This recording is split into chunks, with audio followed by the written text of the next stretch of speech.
leçon 18 de la thérapie multidimensionnelle, la thérapie pastorale multidimensionnelle et dynamique du Dr Massamba, en prolongeant et continue l'approfondissement de la psychothérapie multidimensionnelle telle que conçue et appliquée par le Dr Massamba dans son ouvrage intitulé La libération des envoûtés, ouvrage qui fut présenté comme thèse doctorale aux États-Unis en 1972.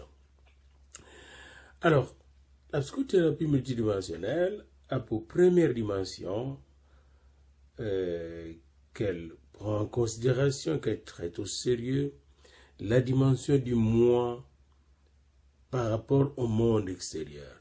Comment le moi, la personne même, se développe dans son milieu, dans son monde. Nous avons parlé dans un chapitre du fait que le thérapeute, le pasteur-thérapeute, doit prendre en considération les différents mondes du client, de la personne qui est affectée par le problème de l'envoûtement, qui est affectée par l'envoûtement. Cette personne a une moi, a un j'ai, a une personne. Cette personne a sa propre vie. Et c'est cette vie-là de cette personne qu'il faut tenter de comprendre, tenter de connaître à travers son discours. C'est pourquoi la thérapie, la psychothérapie ou la thérapie multidimensionnelle reconnaît l'interaction entre le moi, l'individu, et son milieu. C'est dans ce milieu que le moi se développe. Nous avons déjà vu cette partie du moi, comment le moi se perçoit lui-même. Alors, la démarche de la psychothérapie multidimensionnelle consiste en un diagnostic analytique. Un diagnostic qui analyse justement à travers le discours du moi les différents mondes du moi et les traumatismes, le choc, le problème, le conflit que le moi a eu à travers ces différents mondes. Et après cette analyse, pendant cette analyse, le thérapeute arrive à concevoir un traitement synthétique, c'est-à-dire une solution qui vise tous les problèmes que l'individu expose, auxquels l'individu fait face. Alors c'est très important que la recherche de traitement soit synthétique, en ce sens qu'elle vise à découvrir non pas une réalité, mais des réalités. Elle fait la synthèse des réalités, c'est-à-dire l'univers phénoménologique du patient. Phénoménologique, c'est-à-dire l'univers dans lequel le patient se développe, n'est-ce pas? Dans lequel il s'inscrit, dans lequel il vit, dans lequel il souffre. Vous voyez, c'est cet univers qui nous permet de saisir la signification de son problème. La phénoménologie étant aussi la recherche de la signification. Vous voyez, c'est important de voir quand l'individu s'exprime, pourquoi il s'exprime comme ça, quelle est son intention en venant vers vous voir, quelle est son intention, dans quelle situation il vit. Et vous savez, c'est une situation toujours complexe, n'est-ce pas? Et la phénoménologie nous permet justement de découvrir les mondes dans lesquels vit le patient et comment ces mondes le moulent, ces mondes, n'est-ce pas, les conditionnent, n'est-ce pas? C'est à ce moment-là que vous allez saisir justement comment le moi se perçoit et pourquoi le moi se perçoit envoûté. C'est très important. Et c'est là que, dans cette leçon 18, nous allons insister sur une dimension importante de l'envoûtement, c'est le moi social. Vous voyez, le moi dans un contexte culturel. Vous avez votre moi, mais vous avez des moi sociaux, plusieurs moi de la société, et je suis perçu dans la société comme frère, comme fils, comme oncle, comme père, comme mère, comme grand-père, etc. C'est dans la même société que s'inscrit le moi qu'on appelle envoûté ou envoûteur. Alors, comme la notion du moi se définit habituellement en termes de personnalité, attitude, perception de soi, comportement, vous voyez ici comment le moi se comporte, comment le moi sent. Quand vous voyez comment le moi sent et se sent, vous avez l'approche émotive, n'est-ce pas? Quelles sont les émotions du moi? Comment le moi se comprend lui-même, vous avez l'approche cognitive. Comment le moi se comporte, vous avez l'approche comportementale. Comment le moi s'exprime, vous avez l'approche narrative. Comment le moi se construit, vous avez l'approche constructiviste. Comment le moi se déconstruit, vous avez l'approche déconstructiviste, n'est-ce pas, qui analyse comment le moi se déconstruit même. Et la sorcellerie peut être, n'est-ce pas, un lieu de déconstruction du moi, de destruction du moi. Et vous devez justement démanteler cette structure déconstructive du moi pour permettre au moi d'être libre et de s'épanouir normalement. Alors c'est important pour vous de comprendre le moi social. Il faut noter qu'il existe un arrière-plan culturel à chaque moi ou chaque personnalité, un arrière-plan culturel, ce qu'on appelle le background culturel. Je ne peux pas dire, par exemple, aujourd'hui que mon arrière-plan culturel est le même, parce que j'ai beaucoup évolué, beaucoup changé, beaucoup voyagé, beaucoup étudié, beaucoup lu, beaucoup senti, beaucoup vécu, beaucoup connu, etc. Et tout cela a influencé, impacté, moulé mon moi. Vous voyez, je suis un moi très complexe. Vous voyez, très complexe. Et même quand je parle avec les gens de mon village, et ils me saisissent, mais ils ont difficile de me saisir. Vous voyez, parce que mon moi est plus complexe. Vous voyez, on ne peut pas me structurer dans un discours, puisque mon discours transcende les limites des discours culturels, ethnocentriques ou tribal. Alors, dans une société donnée, surtout dans une société très communautaire et quelque peu fermée, les individus semblent posséder de longues séries de traits communs de personnalité. Quand vous arrivez dans un village, les gens qui vivent dans ces villages il y a plusieurs années parlent presque avec le même ton, la même structuration des phrases, le même raisonnement, et derrière leur langage, on va trouver le même esprit. Et c'est très important puisqu'ils ont la même vision du monde. Alors, c'est très très important pour nous de savoir saisir ces gens-là dans leur contexte. Et l'existence de ces contextes fait qu'il est une sorte de configuration culturelle. Les gens sont configurés dans leur mentalité, configurés dans leur langage, configurés dans leur pensée. Et la sorcellerie est une configuration spirituelle et culturelle. Les gens pensent sorcellerie, vivent sorcellerie, respirent sorcellerie, transpirent sorcellerie, rêvent sorcellerie. Ils ont peur de la sorcellerie, etc. Vous voyez, l'existence de cette configuration a des modèles de comportement fournis aux membres de la société. Des modèles de perception, des façons de comprendre, des valeurs communes, n'est-ce pas, qui leur viennent justement de cette structure qu'est la sorcellerie, qui est incluse, cette structure qui est incluse dans leur vision du monde. Et cela rend possible la création de réponses émotionnelles unifiées. Quand il y a une maladie, comment les gens réagissent? Quand il y a des morts, comment les gens réagissent? Ce sont des réponses émotionnelles et même comportementales et cognitives structurées. Vous voyez, un individu fait la rencontre de sa propre culture dès l'enfance. Et cette culture les structure sa façon de penser, sa façon d'être. Comme pasteur, vous ne devez pas traiter de façon superficielle. Ne pensez pas que, moyennant une petite prière courte de délivrance, vous avez terminé le travail. Non, ce n'est qu'un commencement. C'est pourquoi il faut faire des disciples. La prière n'est qu'un commencement, mais après cela, il faut leur enseigner. il faut leur apprendre, il faut leur entraîner, leur entraîner, il faut leur former, il faut les initier à marcher d'une manière nouvelle. Ils doivent avoir une intelligence renouvelée, une culture renouvelée. Il y a une déconstruction de la culture sorcellerie qu'il faut faire. C'est pas seulement la délivrance qu'il faut faire. Il faut aller dedans. Alors, les mois sociaux nous permettent de découvrir justement les backgrounds culturels. Les membres de cette société vivent de la même manière. Ils montrent aussi des variations individuelles considérables, certes, parce que chaque mois possède ses propres potentialités, sa propre manière de se développer. Par exemple, Dr Massamba avait sa propre façon de voir et de percevoir les choses, mais on retrouvait toujours ce background culturel.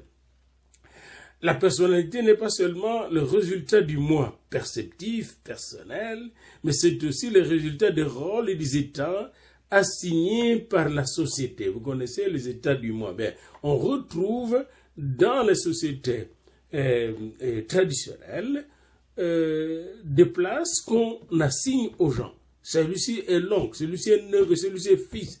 Il y a des gens qui vont vous garder enfant jusqu'à votre mort. Ou neveu jusqu'à votre mort. Et vous aurez de la misère à vous libérer de ces carcans. La sorcellerie est utilisée pour garder les gens dans cette prison sociale. Alors on se rend compte ainsi du rôle qu'on joue seulement quand on a pris conscience de ce que les autres demandent de nous. Qu'est-ce qu'on vous demande comme frère, comme sœur, comme neveu, comme nièce, comme beau-frère, comme belle-sœur dans une société communautaire? La sécurité et l'estime de soi d'un individu sont liées à l'accomplissement des images sociales et des attentes de la société. On a une image de l'oncle.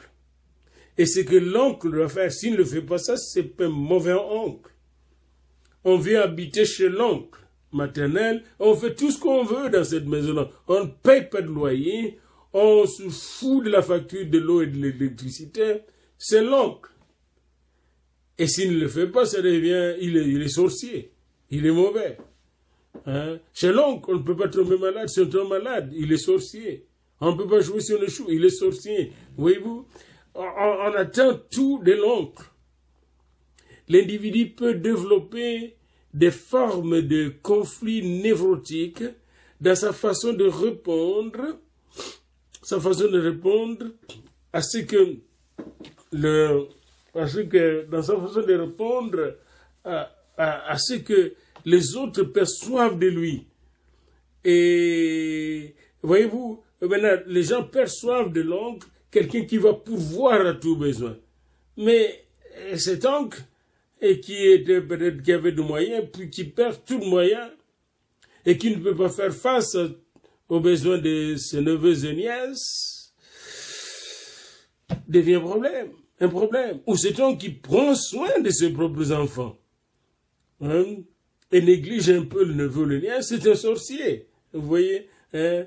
Ah oui, j'ai écouté l'histoire de quelqu'un qui a dit, mon grand frère c'est un sorcier, tous ses enfants sont allés aux études, ils se sont probablement pas occupés de ses neveux et tout ça. Et puis j'ai dit, ils se sont occupés de toi. Oui, mais je comprends pas de quoi tu parles. Est-ce que les neveux n'ont pas leur père? Alors après, je vérifie la nièce qui taxait cette personne de sorcière, restait dans une des maisons de cette sorcière. Et vivait là. Et là, toute une histoire qui a été bien montée. Cette nièce est allée dans une prière quelque part, en Afrique, et pendant la prière, elle s'est mise à parler, et puis la voix qui sortait, c'est la voix de l'oncle, paraît-il, qui parlait, puis on dit, il disait des choses, puis c'est l'oncle. Et le prophète dit, bon, c'est l'oncle qui est sorcier. Voilà. Même le diagnostic est fait de manière tout à fait charlatane, hein, c'est du charlatanisme. Nous devons être sûrs, même d'un diagnostic de sorcellerie, que nous prenons toute la mesure de la chose. Hein. il faut le discernement des esprits. Parce que n'oubliez pas que quand on fait affaire avec la sorcellerie, on a affaire avec l'esprit de mensonge. On ne vous dit pas toute la vérité. Vous devez donc vous fier au Saint-Esprit qui va vous aider à discerner ce qui est vrai et ce qui est faux. Alors l'individu plongé, envoûté dans cette culture, est incapable de voir la vérité en face. L'individu devient statique. Il perd ses possibilités de direction, de réaction, d'ajustement. Vous voyez, l'individu envoûté devient statique. Et même l'envoûteur, il est statique. Il perd ses possibilités de raisonnement, de direction, de pensée, de conceptualisation, de critique. Il n'y a pas de distance entre l'envoûté et l'envoûtement. Et même l'envoûteur aussi ne prend pas de distance. Ils sont tous pris. Ils sont envoûtés parce qu'ils prient. Mais le thérapeute ne doit pas être envoûté par l'envoûtement. Je m'excuse de la tautologie, mais c'est important.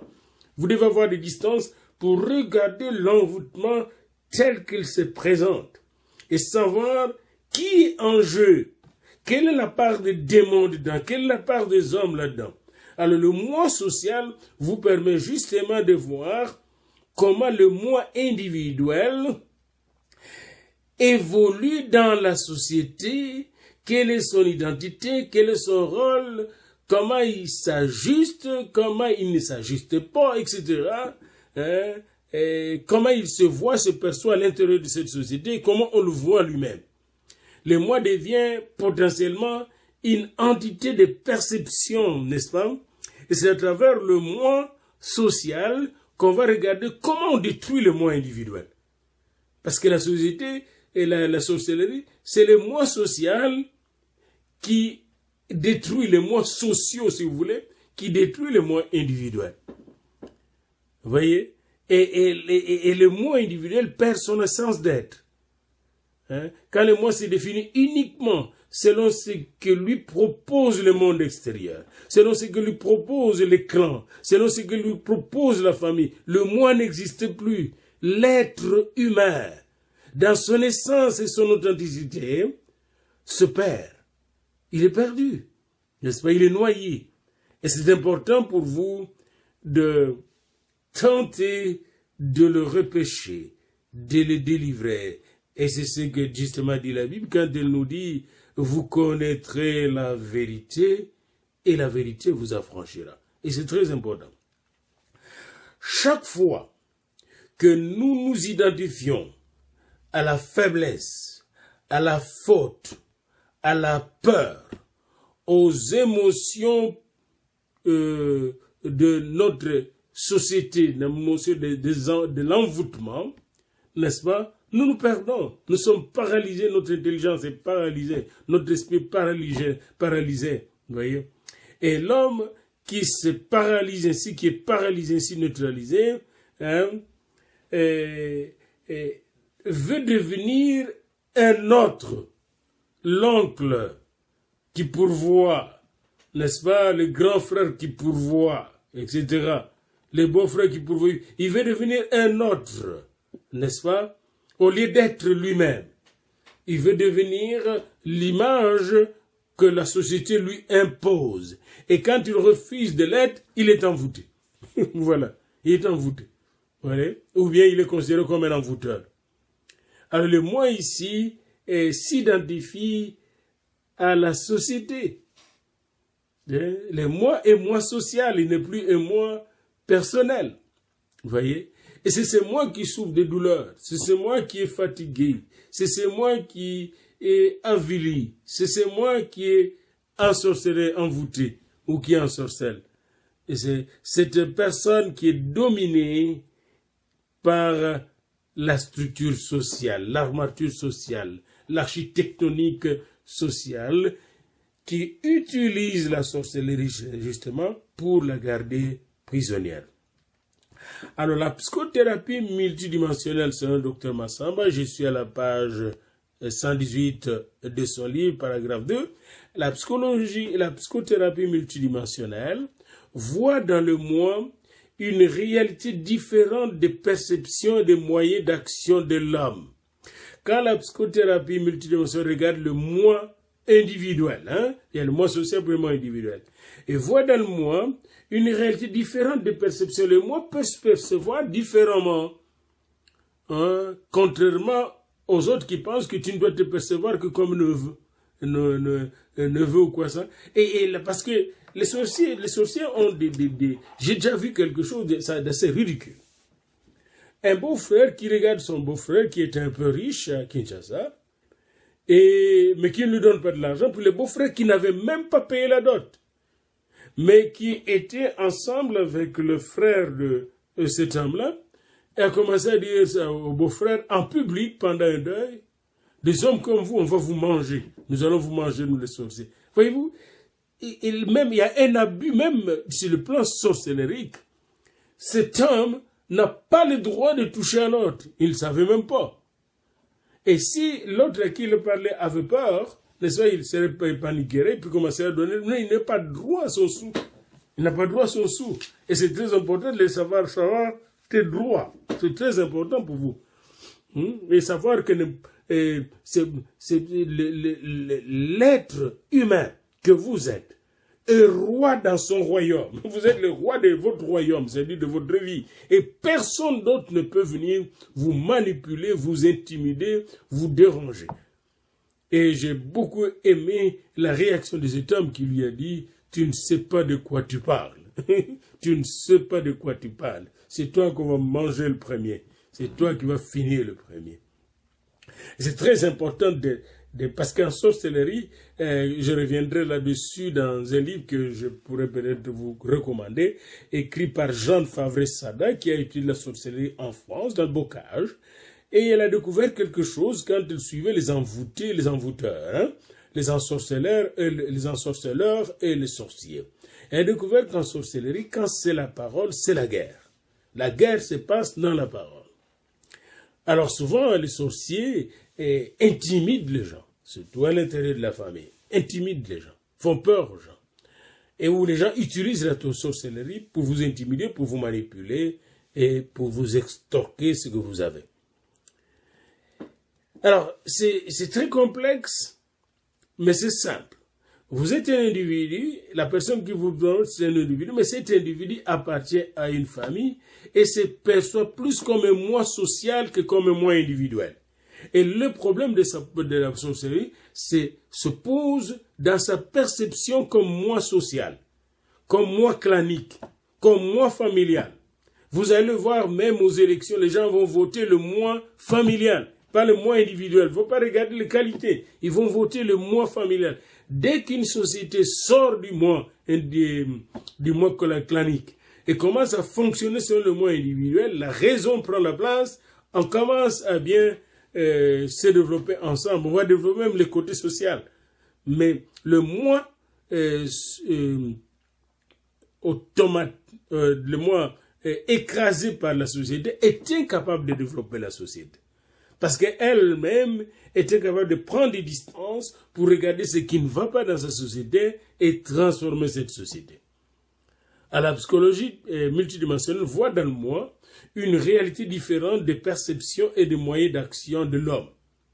Le rôle du thérapeute est d'atteindre les causes des images de soi destructives, images qui viennent souvent de la collectivité, de la communauté, du clan. Et ces images qui sont profondément enracinées chez le patient, l'individu, et qui se trouvent dans la part inconsciente de sa personnalité. Alors, par la psychanalyse, ces images de soi et ces complexes sont amenés à la conscience claire du patient. Par exemple, celui qui disait qu'il n'avait pas payé la dot de sa troisième femme. Il faut voir que dans sa société, comme il est riche, il doit avoir plusieurs femmes. Un riche doit avoir plusieurs femmes. Et quand il prend chaque femme qu'il prend, il doit la marier. Et maintenant, lui ne fonctionnait pas, il est devenu impuissant. Il dit non, parce que je n'ai pas payé la dot. Ou parce que mes deux premières femmes sont contre ce mariage. Il cherche l'explication dans le moi social, à l'extérieur, à travers la sorcellerie et l'envoûtement. Il faut revenir à la personne même. et lui montrer qu'au-delà de 50 ans, là, c'est rare qu'on fonctionne sexuellement avec 3 femmes. Il y a un problème. Tu as déjà des problèmes dans ton appareil sexuel. Et c'est physiologique, c'est scientifique. Vous voyez, il faut mettre la personne devant ses responsabilités et progressivement le faire sortir de ces structures aliénantes qui l'empêchent d'être la personne qu'il faut. Voyez-vous, c'est plus que la prière. Et la prière devient même puissante quand la personne peut sortir, réaliser qu'elle est prisonnière, qu'elle est dans la servitude, qu'elle doit sortir de cette servitude pour commencer à fonctionner normalement. Et c'est très important, il y a cette guerre entre le moi individuel et le moi social. Si le moi social est aliénant, eh bien, le moi individuel ne fonctionne pas, neutralisé, paralysé, incapable de fonctionner, eh bien, la société est malade parce que les individus qui devaient travailler pour la construction de la société, en démontant tout ce qui est pourri dans la société, tout ce qui est structure aliénante de ce, tout ce qui est structure inhumaine, pour humaniser la société, n'est-ce pas? Et bien ces individus ne fonctionnent pas. Ben, c'est comme nos villages. Vous allez dans le village, les villages sont en train de se détruire. Il n'y a pas d'invention, il n'y a pas de création. Il faut réinventer notre modèle de développement dans le village. C'est pas par des discours, mais par la remise en question profonde des structures aliénantes dont la sorcellerie occupe le noyau structurant. Alors, ce démontage ne peut se faire que par des esprits mûrs qui ont pris conscience de la gravité de la chose et pas par des esprits qui sont envoûtés par la sorcellerie, qui demeurent dans cet envoûtement et qui pensent la sorcellerie de façon envoûtante. Il faut penser la sorcellerie de façon intelligente et spirituelle. Parce que, comme le dit la Bible, on n'a pas à lutter contre la chair ni le sang, mais contre les dominations, les princes des sements des ténèbres. Mais ces dominations utilisent les hommes. Et ces hommes, il faut libérer. Alors, et il faut identifier ces hommes pour les libérer. L'individu doit apprendre que quand il est malade, il n'y a pas que le sorcier qui le rend malade. Vous voyez? La maladie, c'est un phénomène complexe.